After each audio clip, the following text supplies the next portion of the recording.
গত কিছুদিন আগে সোশ্যাল মিডিয়া একটা ভিডিও ভাইরাল হয়, যে ভিডিওটার মধ্যে দেখা যাইতেছে একজন সন্ন্যাসী, ওনার হাতে একটা টিফিন বাড়ি, এবং এখানে ক্যাপশনে লেখা ছিল মৌনবাজারে একজন ভণ্ড সাধুর উপদ্রব।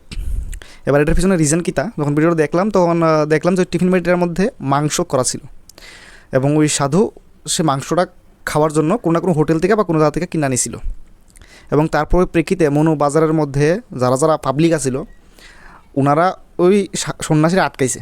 ঠিক আছে, বিভিন্ন গালিগালাজ করতেছে, কেউ বিভিন্ন থ্রেড দিতেছে, ঠিক আছে, এরকম অনেক কিছু কথা কইতাছে। তাইলে ওভারঅল ভিডিওটা দেখে ওইটা বোঝা গেল ওনার অপরাধ হয়েছে যে উনি সন্ন্যাসী হয়েছিরা মাংস খাইছে, ওইটাই ওনার অপরাধ। অ্যাকচুয়ালি আমাদের যে খাওয়া দাওয়া এবং ওইটার উপরে যে বিধিনিষেধ, এই জিনিসগুলা সীমাবদ্ধতা কারা তৈরি করে? ওইটা কি আমার হাতে আপনার হাতে আছে, নাকি ঈশ্বর আমরা তৈরি করে দিছে? যদি আমরা দেখি, ঈশ্বর আমাদের খাওয়া দাওয়ার কোনো ক্রাইটেরিয়া তৈরি করে দিছে না। ঈশ্বর জাস্ট ভগবত গীতার মধ্যে যে বিষয়গুলো উল্লেখ করছিল, যে আমাদের তিন ধরনের খাবার হয়, একটা শত বা সাত্ত্বিক আহার, রজ বা রাজসিক আহার, আর তম মানে তামসিক আহার। এবং ওই মাংসটা, মদ বা মাংস বা যেটাই হয়, এই সমস্ত আইটেমগুলারে তামসিক আহারের মধ্যে পড়ে। ঠিক আছে, যে আহারগুলা আপনি গ্রহণ করবেন, আপনার আচরণ বা গুণ সেরকম হইব। সাত্ত্বিক আহার করলে আপনার ব্যবহার, শরীরের টোটাল আপনার স্বাস্থ্যসম্মত সমস্ত কিছু সাত্ত্বিকভাবে গঠিত হইব, আপনার চিন্তাধারা। আপনি যদি রাজসিক আহার আপনি গ্রহণ করেন, যে রাজসিক আহার মানে কি, তা উচ্চ তেল মশলাযুক্ত যে সমস্ত আহার থাকে, ওটার রাজসিক আহার কোয়া হয়েছে।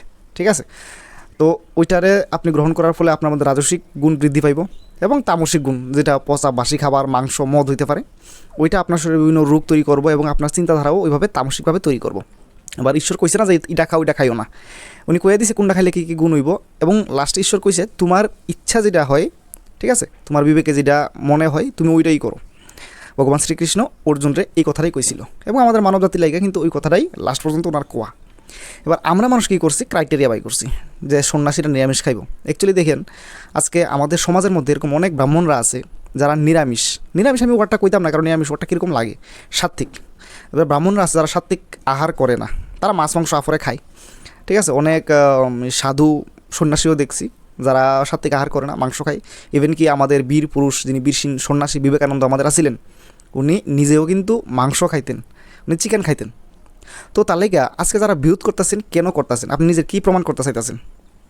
আপনি সমাজের মধ্যে আপনি কি মাছ মাংস খান না? আপনি সমাজে কী তা প্রুফ করতে চাইতেছেন? যদি বলতেছেন উনি বন্ড সাধু, তাহলে স্বামী বিবেকানন্দ কি বন্ড সাধু আসিল? পরমহংসদেব উনিও তো মায়ের ভোগ লাগাইতো। অনেকে মায়ের পূজার মধ্যে যে পশু বলি দেন, সেই পশু বলি দিয়ে মাংসটা কি ফালাই দেন? তাহলে ওইটা কি, ওই মাংসটা কি? তাহলে আপনারা যে বিরোধ করতেছেন, কার বিরোধ করতেছেন, কেন বিরোধ করতেছেন? মেন কথা এটা না, মেন ফ্যাক্টর হয়েছে কি জানেন? মেন ফ্যাক্টর হয়েছে আপনারা দুর্বলের উপরে চড়াও হন, আপনার ক্ষমতা দেখান, আর যে রিয়েল লজিক, রিয়েল ফ্যাক্ট, ওই অনুযায়ী আপনার কথা কইতে পারেন না। সুতরাং ধার্মিক হন, ধর্মান্ধ এর না।